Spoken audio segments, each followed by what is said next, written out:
द्रुपद पुत्र का प्रयोग किया। पांडुपुत्राणाम एताम व्यूढ़ाम महतीम चामुम पश्य। द्रुपद पुत्र के द्वारा पांडवों की इस व्यूहाकार खड़ी हुई बड़ी भारी सेना को देखिए।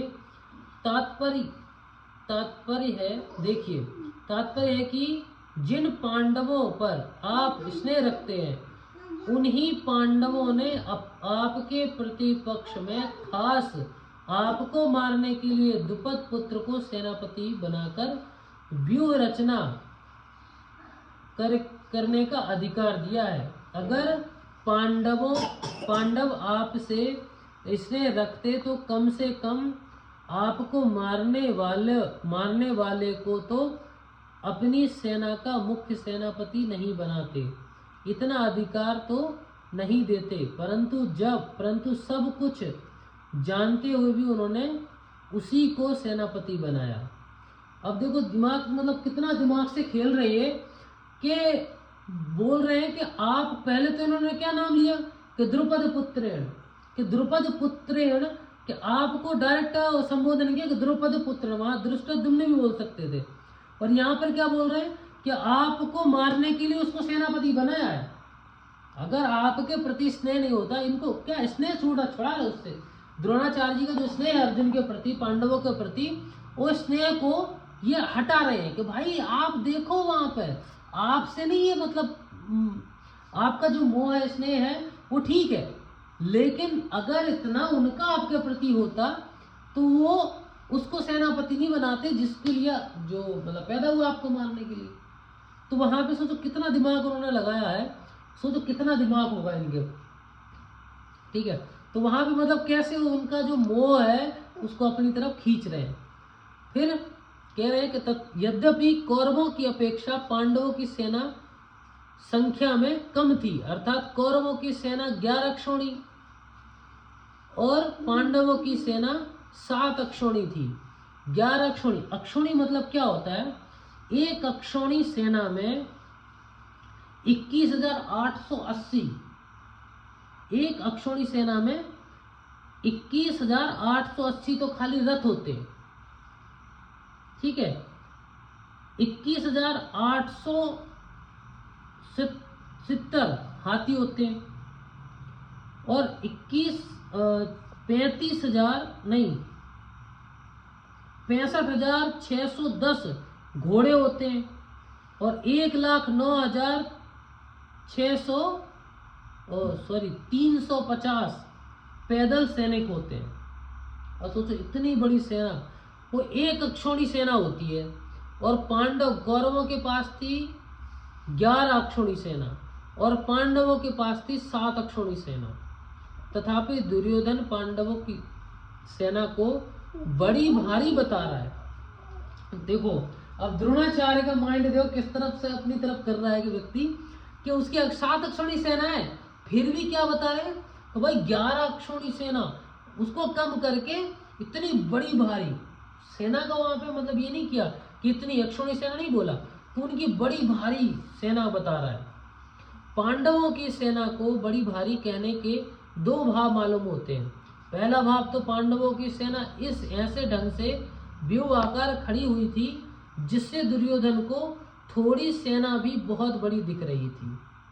दूसरा भाव ये कि पांडव सेना में सब के सब योद्धा एक मत थे, सबका सब जो योद्धा थे सबका एक ही मत था। तो इसीलिए दुर्योधन को एक तो इस तरीके से खड़ी थी कि वहां पे जो व्यूह रचना है इस तरीके से खड़ी थी कि उसको दूर से ही लग रही थी कि बड़ी भारी सेना है, और दूसरा उसको ये लग रहा था कि वहां पे सबका एक ही मत है। इसीलिए, और जहाँ एक मत होता है, जैसे अगर हम किसी लड़ने जा रहे हो सब अपने साथ में हो तो गुस्सा कैसा बन जाता है, कम होने पर भी अपने को ये लगता है कि हाँ जीत जाएंगे, तो वो चीज रहती है। इस एकता के कारण पांडवों की थोड़ी सेना भी बल में उत्साह में बड़ी मालूम दे रही थी। ऐसा सेना को देखकर दुर्योधन द्रोणाचार्य से यह कहना था कि युद्ध करते समय आप इस सेना को सामान्य और छोटी ना समझे। आप विशेष बल लगाकर सावधानी से युद्ध करें। पांडवों का सेनापति है तो आपका शिष्य द्रुपद ही, अतः उस पर विजय करना आपके लिए कौन सी बड़ी बात है। मतलब सोचो किस लेवल पे उसने माइंड को डाइवर्ट किया अपनी तरफ, कि आपका जो शिष्य है वो द्रुपद पुत्री है। यहाँ पर भी उसने द्रुपद नहीं बोला, द्रुपद पुत्र बोला, कि माइंड कहाँ जाए कि द्रुपद का आपको मानने के लिए पैदा हुआ है द्रुपद पुत्र, तो आपका शिष्य ही है, तो उसके ऊपर विजय प्राप्त करना कौन सी बड़ी बात है, बहुत सरल है। एताम पश्य, कहने का तात्पर्य है कि यह पांडव सेना युद्ध के लिए तैयार होकर सामने खड़ी है, अतः हम लोग इस सेना पर किसी तरह से विजय प्राप्त कर सकते हैं। इस विषय से आपको जल्दी से जल्दी निर्णय लेना चाहिए। हम इस पांडवों की सेना पर किस तरीके से हम विजय कर पाए, उसके लिए आपको जल्दी से जल्दी निर्णय लेना चाहिए। तो तीसरा श्लोक समाप्त हुआ। अब यहाँ से चौथा श्लोक प्रारंभ होता है। अत्र शूरा महेश्वासा भीमार्जुन समायुधि युधानो विराटश्च द्रुपदश्च महारथः दृष्टकेतुश्चेकितानः काशीराजश्च वीर्यवान् प्रोजित कुन्तिभोजश्च शैब्यश्च नरपुङ्गवाः युधामन्योश्च विक्रान्तः उत्तमोजाश्च वीर्यवान् सौभद्रो द्रौपदेयाश्च सर्वे महारथाः। इसमें 4, 5 और 6 तीनों श्लोकों का एक साथ अर्थ दिया गया। अत्र सूरा महेश्वासा भीमार्जुन समायुधि, जिनसे बाण चलाए जाते हैं, फेंके जाते हैं, उसका नाम ईश्वास अर्थात धनुष है। संस्कृत में उसको ईश्वास बोलते हैं। ऐसे बड़े बड़े ईश्वास धनुष जिनके पास हैं वे सभी महेश्वास हैं। तात्पर्य है कि बड़े धनुषों पर बाण चढ़ाने और प्रत्यंचा खींचने में बहुत बल लगता है। पहले के टाइम पे क्या धनुष पे प्रत्यंचा चढ़ाते थे, जो रस्सी होती है ना जिसपे हम बाण छोड़ते थे, उसको प्रत्यंचा बोलते हैं। तो उसको चढ़ाने में बहुत बल लगता था। जब आपने देखा होगा राम जी के टाइम पे, तो राम जी के जब धनुष उठा रहे थे कुछ लोग, तो प्रत्यंचा तक मतलब उठा ही नहीं पाए। रावण ने उठाया नहीं था तो, लेकिन प्रत्यंचा नहीं चढ़ा पा रहे थे। जैसे कि द्रौपदी जी का जब स्वयंवर हुआ, तो उस टाइम पे भी क्या हुआ कि लोग धनुष तो उठा लिए, प्रत्यंचा चढ़ाने में कितना बल लग रहा था। तो उस तरीके से प्रत्यंचा चढ़ाने में बहुत बल लगता है। जोर से खींचकर छोड़ा गया बाण विशेष मार करता है। और पहले के टाइम पे क्या था कि लोग मरते नहीं थे, अगर तीर लग जाए, तलवार लग जाए तो इतना मरते नहीं थे। उसके ऊपर भी जहर लगाया जाता था, जहर लगाते थे, वो छोड़ते थे, उससे व्यक्ति मर जाता था। ऐसे बड़े बड़े धनुष पास में होने के कारण ये सभी बहुत बलवान और शूरवीर हैं। ये मामूली योद्धा नहीं है, युद्ध में ये भीम और अर्जुन के समान है। मतलब सोचो, पांडव के जो युद्ध सेनापति सैनिक सब थे, उनके पास इतना बल था कि सब भीष्म और अर्जुन के समान थे, भीम और अर्जुन के समान। अर्थात बल में ये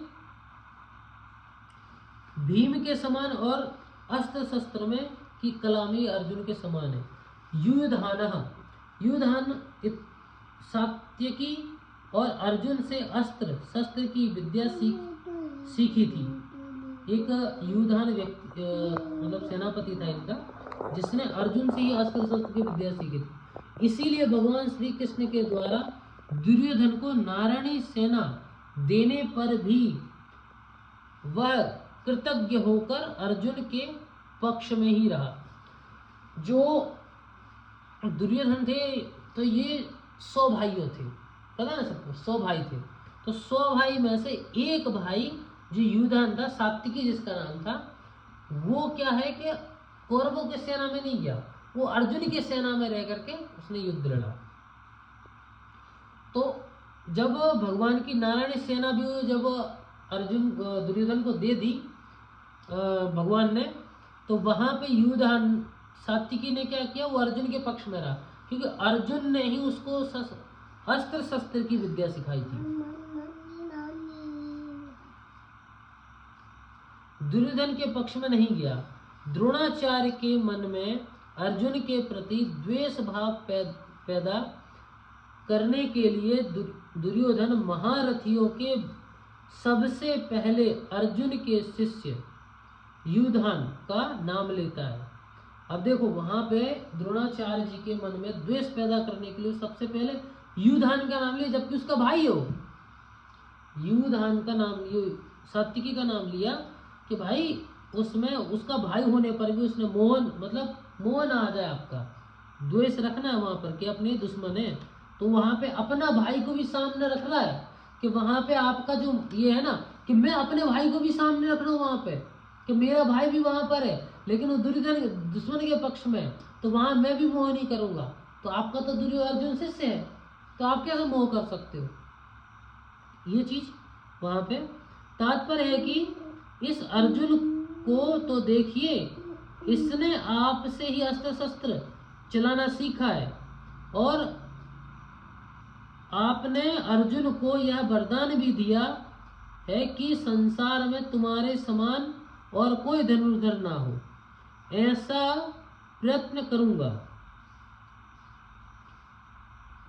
इस तरह आपने तो अपने शिष्य अर्जुन पर इतना स्नेह रखा, पर वह कृतज्ञ होकर आपके पक्ष में लड़ने के लिए खड़ा है, जबकि अर्जुन का शिष्य युधान सात्विकी उसके पक्ष में खड़ा है।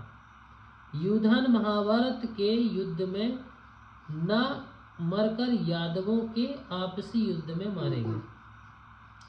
विराटश्च, जिसके कारण हमारे पक्ष का वीर सुशर्मा अपमानित किया गया। आपको सम्मोहन अस्त्र से मोहित होना पड़ा, और हम लोगों को भी जिनकी गाय छोड़कर युद्ध से भागना पड़ा, वह राजा विराट आपके प्रतिपक्ष में खड़ा है। जब गाय को छुड़ाने के लिए ब्रह्मनला को रूप दिया धरा था अर्जुन ने, तब ये लोग पहचान गए थे, अर्जुन को पहचान गए थे। तो वहां पे क्या किया कि अर्जुन ने वहां पे सम्मोहन अस्त्र का प्रयोग किया था, जिससे सब लोग मोहित हो गए थे। तो बता रहे हैं कि राजा विराट की जब गाय हमने छोड़ करके वहां से हमको भागना पड़ा था, उसके बाद राजा विराट के साथ द्रोणाचार्य का ऐसा कोई वैरभाव या द्वेष नहीं था, परंतु दुर्योधन यह समझता है कि अगर युधान के बाद मैं द्रुपद का नाम लूं, तो द्रोणाचार्य के मन में यह भाव आ सकता है कि दुर्योधन पांडवों के विरोध में मेरे को उकसाकर युद्ध के लिए विशेषता से प्रेरणा कर रहा है। अतः मेरे मन में पांडवों के प्रति वैरभाव पैदा कर रहा है, इसीलिए दुर्योधन द्रुपद के नाम से पहले विराट का नाम लेता है, जिससे द्रोणाचार्य मेरी चालाकी न समझ सके और विशेषता से युद्ध करे। सोचो दिमाग में उसने क्या कितनी खतरनाक चीज डाली कि मतलब सीधा ना पड़ा, उनको समझ में ना आने कि बंदा मेरे को भड़का रहा है। जैसे अगर हम किसी को समझा रहे, कुछ बता रहे ना, भाई उससे हमको लड़ना है, चलो यार युद्ध करेंगे ये वो, तो उसके मन में ये ना आ जाए कि यार मेरे को उकसा रहा है, तो उसके लिए भी बंदा क्या दिमाग लगा रहा है कि वहां पर विराट का नाम ले लिया, जिससे उसको चालाकी समझ में ना आए। तो राजा विराट उत्तर, श्वेत और शंख नामक तीनों पुत्रों सहित महाभारत युद्ध में मारे गए। राजा विराट उत्तर, श्वेत और शंख नामक तीनों पुत्रों सहित मारे गए थे युद्ध में विराट के साथ। द्रुपदश्च महारथा, आपने तो द्रुपद को पहले की मित्रता याद दिलाई, पर उसने सभा में यह कहकर आपका अपमान किया कि मैं राजा हूँ और तुम भिक्षुक हो, अतः मेरी तुम्हारी मित्रता कैसी। अतः बैर भाव के कारण आपको मारने के लिए पुत्र भी पैदा किया। वह महारथी द्रुपद आपसे लड़ने के लिए विपक्ष में खड़ा है। अब सोचो, वहां पे ये भी याद दिला रहे हैं कि आप गए थे वहां पर, द्रुपद के पास में गए थे और उसने आपको भिक्षुक कह दिया, और आपकी भिक्षुक की, एक राजा की और भिक्षुक की मैत्री कैसे हो सकती है। उस बात को भी बंदा याद दिला रहा है कि आप कहीं ये भूल ना जाओ युद्ध के टाइम पे, कहीं आपका मोह ना आ जाए। राजा द्रुपद युद्ध में द्रोणाचार्य के हाथों मारे गए थे। धृष्टकेतु, यह धृष्टकेतु कितना मूर्ख है कि जिसके पिता शिशुपाल को श्री कृष्ण ने भरी सभा में चक्र से मार डाला था, उसी कृष्ण के पक्ष में यह लड़ने के लिए खड़ा है। अब देखो, धृष्टकेतु का नाम ले रहे हैं वहां पर कि भाई शिशुपाल, ये भी आप दिलाने कि शिशुपाल जिस पिता ने, कहीं आपका भी ऐसा ना हो जाए, इसलिए ध्यान रखना उस चीज को भी याद दिला रहे। चेकिताना, धृष्टकेतु द्रोणाचार्य के हाथों मारे गए युद्ध में। चेकिताना,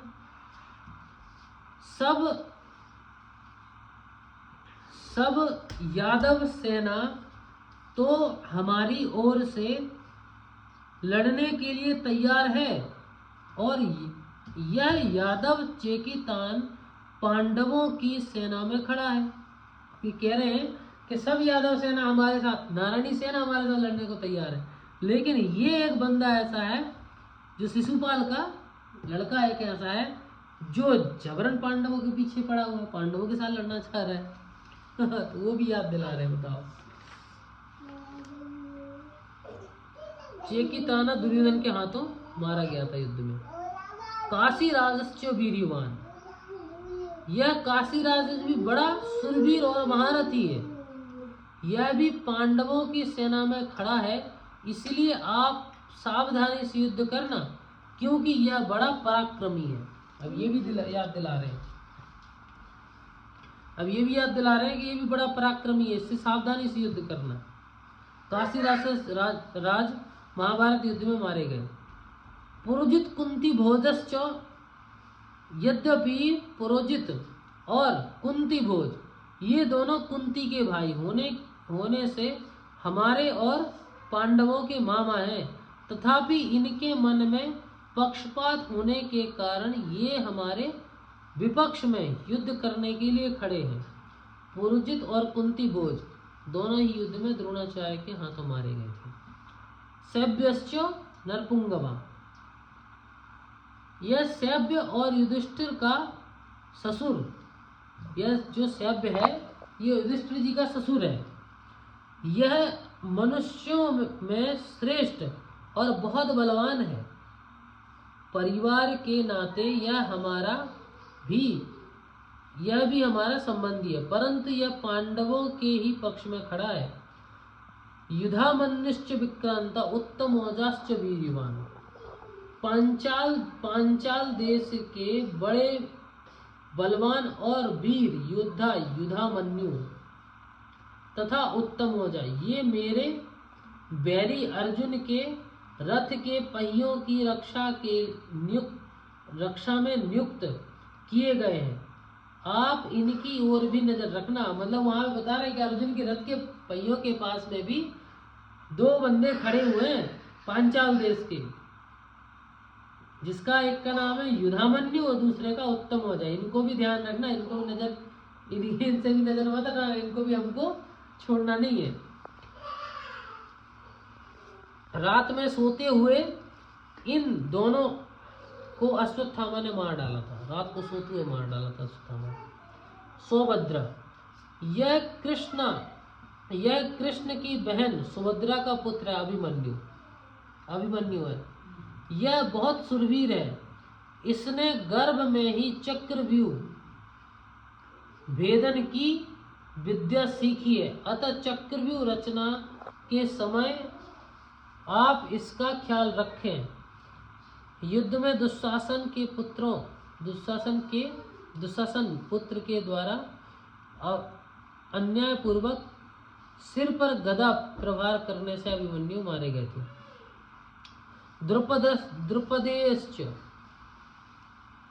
द्रौपदेयाश्च युधिष्ठिर, भीम, अर्जुन, नकुल और सहदेव, इन पांचों के द्वारा द्रौपदी के गर्भ से क्रमशः प्रतिविंध्य, सुतसोम, श्रुतकर्मा, सातनीक और श्रुतसेन पैदा हुए हैं। इन पांचों को आप देख लीजिए। द्रौपदी ने भरी सभा में मेरी हंसी उड़ाकर मेरे हृदय को जलाया है। उसके इन पांचों पुत्रों को युद्ध में मारकर आप उनका बदला चुकाइए। तो बता रहे हैं कि मेरा बदला आप चुकाइएगा इनके पुत्रों को मार करके। रात में सोते हुए इन पांचों को अश्वत्थामा ने मार डाला था। सर्वैव महारथा, ये सब के सब महारथी हैं, जो शास्त्र और शस्त्र विद्या दोनों में प्रवीण हैं और युद्ध में अकेले ही एक साथ 10,000 धनुर्धारी योद्धाओं को संचालन 10,000 धनुर्धारी योद्धाओं का संचालन कर सकता है। उस वीर पुरुष को महारथी कहते हैं। ऐसे बहुत से महारथी पांडव सेना में खड़े हैं। महारथी किसको बोलते हैं? मतलब 10,000 को संचालन कर सके, एक व्यक्ति 10,000 लोगों को की व्यवस्था 10,000 को संभाल सके, उसको महारथी बोलते हैं। द्रोणाचार्य के मन में पांडवों के प्रति द्वेष पैदा करने और युद्ध के लिए जोश दिलाने के लिए दुर्योधन पांडव सेना की विशेषता बताई। दुर्योधन ने पांडव सेना की विशेषता बताई। दुर्योधन के मन में विचार आया कि द्रोणाचार्य पांडवों के पक्षपाती हैं, अतः वे पांडव सेना की महत्ता सुनकर मेरे को यह कह सकते हैं कि जब पांडवों की सेना में इतनी विशेषता है तो उनके साथ तू संधि क्यों नहीं कर लेता। ऐसा विचार आते ही दुर्योधन आगे के 3 श्लोकों में अपनी सेना की विशेषता बताता है। श्री गुजरात की